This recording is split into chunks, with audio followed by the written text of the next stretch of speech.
Hello friend, welcome back to new video. आइए जानते हैं आज के मुख्य समाचार। 25 महत्वपूर्ण बड़ी खबरें हैं जो आपके साथ शेयर करेंगे। 1 अगस्त को कई सारी चीजें सस्ती हुई हैं और कई चीजें महंगी हुई हैं जिसका असर हम लोगों पर पड़ेगा। लेकिन इसके साथ ही सीएम योगी ने कई सारे ऐलान कर दिए, कई विधेयक पास किए हैं जिसके कारण उनके विधायक ही उनसे नाराज हैं। वही दोस्तों और कई सारे नए अपडेट है, नई जानकारी है, जानेंगे दोस्तों एक एक करके। इस वीडियो को आप अंत तक देखिएगा। चलिए शुरू करते हैं। देखिए, अगस्त की पहली तारीख को ही 19 किलो वाला कॉमर्शियल गैस सिलेंडर 8.5 रुपए तक महंगा हो गया। और वहीं पर इनकम टैक्स रिटर्न जो ITR भरने की डेडलाइन है वो भी खत्म हो चुकी है। इस वजह से अब कोई रिटर्न फाइल करेगा तो 5,000 रुपए उसे लेट फीस भी देनी पड़ेगी। कॉमर्शियल गैस सिलेंडर के दाम 8.5 रुपए तक बढ़ गए हैं। 19 किलो वाला कॉमर्शियल गैस सिलेंडर 8.5 रुपए महंगा हुआ, यानी कि बुरा असर पड़ा है कॉमर्शियल गैस सिलेंडर वालों को, व्यापारियों को, दुकानदारों को, होटल वालों को। और गैस सिलेंडर के दाम 1 तारीख को बढ़ गए हैं। वहीं दिल्ली में दाम 6.5 रुपए घटे हैं, 1652 रुपए का मिलेगा। कोलकाता में 8.5 रुपए बढ़ गया है, 1764 रुपए मिल रहा है। इससे पहले इसका 1756 दाम रहा था। फिलहाल मुंबई में सिलेंडर 1598 रुपए मिलेगा, 7 रुपए इसका दाम बढ़ गया है। हालांकि 14.2 kg वाले घरेलू गैस सिलेंडर के दाम में कोई बदलाव नहीं हुआ। यह राहत की खबर है। 1 अगस्त को अगस्त महीने में भी राहत मिल गई है गरीब महिलाओं को, घरेलू औरतों को।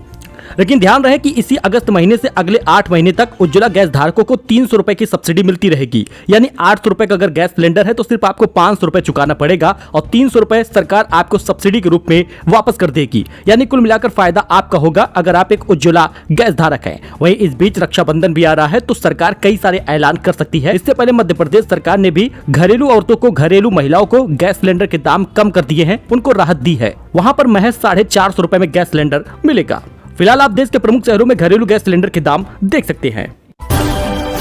वही ATF की कीमत 2058 रुपए तक बढ़ा दी गई है। हवाई सफर अब महंगा होगा। ऑयल मार्केटिंग कंपनियों ने महानगरों में ATF की कीमतों को बढ़ा दिया है। इससे हवाई सफर महंगा हो जाएगा। इंडियन ऑयल की वेबसाइट के अनुसार दिल्ली में ATF 1827 रुपए महंगा हो गया है। वही ITR फाइल करने की डेडलाइन खत्म हो चुकी है। 5,000 रुपए अब लेट फीस लगेगी। जी हां, फाइनेंशियल ईयर 2023-24 के लिए इनकम टैक्स रिटर्न ITR भरने की डेडलाइन 31 जुलाई थी, जो खत्म हो चुकी है। अगर अब कोई रिटर्न फाइल करेगा तो उसे फाइन देना होगा और ये कुल 5,000 रुपए होगा। वही दोस्तों अब 1 अगस्त से नियम बदल चुका है। 3 साल अगर पुराना फास्टैग है तो उसकी KYC करानी पड़ेगी और 5 साल पुराना फास्टैग बदलना पड़ेगा। जी हाँ, KYC अपडेट करानी पड़ेगी। इसके अलावा अगर आपका 5 साल या उससे ज्यादा पुराना फास्टैग है तो आपको बदलना पड़ेगा। फास्टैग से व्हीकल रजिस्ट्रेशन नंबर होगा, चेजिस नंबर को भी जोड़ना होगा। नया व्हीकल लेने से 90 दिन के अंदर गाड़ी का नंबर अपडेट कराना पड़ेगा। कार के साइड और सामने की साफ फोटो अपलोड करनी होगी। मोबाइल नंबर से फास्टैग को लिंक करना होगा। जी हाँ, ये नियम बदल चुके हैं। वही HDFC क्रेडिट कार्ड के किराए देने पर अब 1% चार्ज ट्रांजैक्शन लिमिट 3,000 रुपए तय हो गई है। यानी अगर आप HDFC का क्रेडिट कार्ड चलाते हैं, रखे हैं, यूज करते हैं तो आपको वो महंगा पड़ेगा। HDFC बैंक क्रेडिट कार्ड के जरिए किराए का भुगतान यानी रेंटल ट्रांजैक्शन अगर third party app Cred, Paytm या फोन पे या अन्य किसी से किए जाएंगे तो उस ट्रांजैक्शन पर 1% चार्ज लगेगा। इसके अलावा 15,000 रुपए से ज्यादा के फ्यूल ट्रांजैक्शन पर 1% चार्ज लगेगा। इस बीच राजस्थान में बिजली महंगी हो चुकी है। राजस्थान में बिजली की नई दरें 1 अगस्त को लागू हो चुकी है। प्रदेश में बिजली यूनिट दर नहीं बदली गई है, लेकिन फिक्स चार्ज बढ़ा दिया गया है। उद्योगों को मिलने वाली छूट भी नए टैरिफ प्लान में बदल दी गई है। जहां अभी तक रात को बिजली इस्तेमाल करने वाले उद्योगों को 7.5% की छूट मिलती थी। बाकी डिटेल आप यहाँ देख सकते हैं किसको कितनी छूट मिली है। फिलहाल बिजली महंगी हो गई है। इसके साथ ही पेट्रोल डीजल की कीमत में कोई बदलाव नहीं हुआ और दिल्ली में पेट्रोल 94 रुपए 72 पैसे का ही मिलेगा और डीजल 87 रुपए 62 पैसे का। और बाकी शहरों के पेट्रोल डीजल का दाम आप यहाँ पर देख सकते हैं। दोस्तों लखनऊ में भीषण बारिश हुई, जगह जगह पर पानी भर गए। लेकिन इस बीच युवती से बदतमीजी करने वाले 2 लोग गिरफ्तार हो गए। बारिश में हुड़दंग करके बाइक से गिराया था, 6 घंटे के अंदर लॉकअप में पहुंच गए। आप देख सकते हैं फुटेज को। लखनऊ में बारिश के दौरान युवती से बदतमीजी करने वाले 2 आरोपियों को पुलिस ने गिरफ्तार कर लिया है। इनकी पहचान पवन यादव और सुनील कुमार के रूप में हुई है। दोनों आरोपी लखनऊ में नौकरी करते हैं और इन आरोपियों ने बारिश के दौरान बाइक से जा रही युवती और युवक पर पानी फेंका था। इसके बाद दोनों फिसलकर गिर गए थे। इस दौरान इन्होंने महिला को छूने का प्रयास किया। वीडियो वायरल होने के बाद पुलिस हरकत में आई और दोनों को गिरफ्तार की है।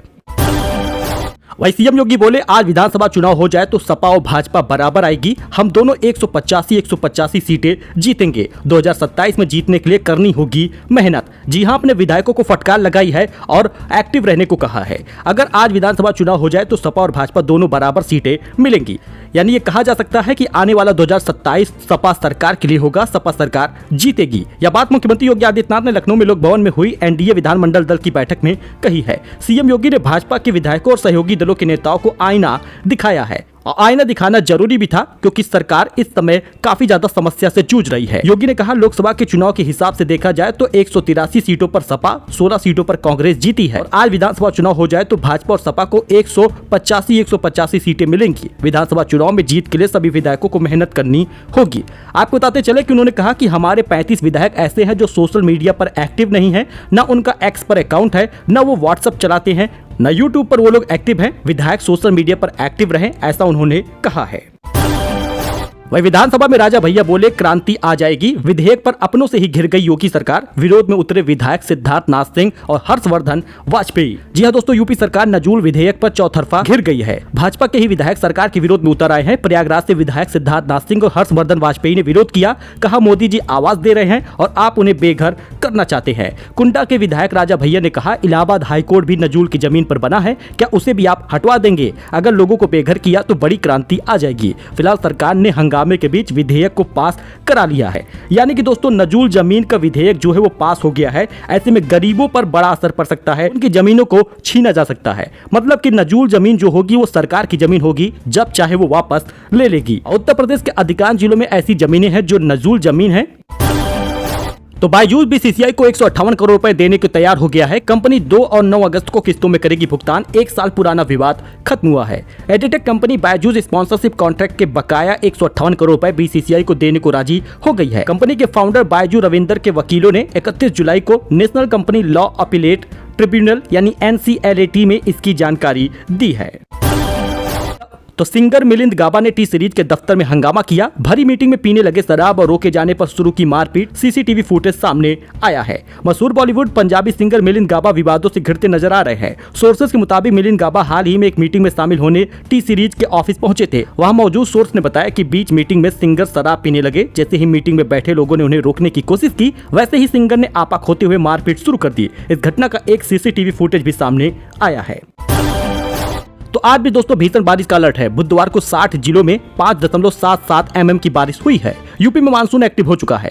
वाराणसी के सभी 84 घाट गंगा में डूब गए हैं। मणिकर्णिका और हरिश्चंद्र घाट में अंतिम संस्कार की जगह भी बदल दी गई है। लखनऊ में इतनी बारिश हुई कि कमर तक पानी भर गया। कार बाइकें डूब गई, सड़कों पर नाव चली, विधानसभा भवन में पानी घुस गया। फिलहाल आज 36 जिलों में भारी बारिश का अलर्ट है। 9 जिलों में ऑरेंज तो 27 जिलों में येलो अलर्ट है। 60 जिलों में बिजली गिरने की संभावना भी जताई गई है। बाकी आप फुटेज वगैरह देख सकते हैं किस प्रकार से भीषण बारिश हुई है और ये सिलसिला अभी अगले 5 दिनों तक जारी रहेगा। अब 36 जिलों में आज जो बारिश का अलर्ट है आप देख सकते हैं कहां पर ऑरेंज अलर्ट है और कहां पे येलो अलर्ट है। सावधान रहिएगा, भीषण बारिश के वजह से कहीं पर बड़ा प्लान मत बनाइए घूमने का।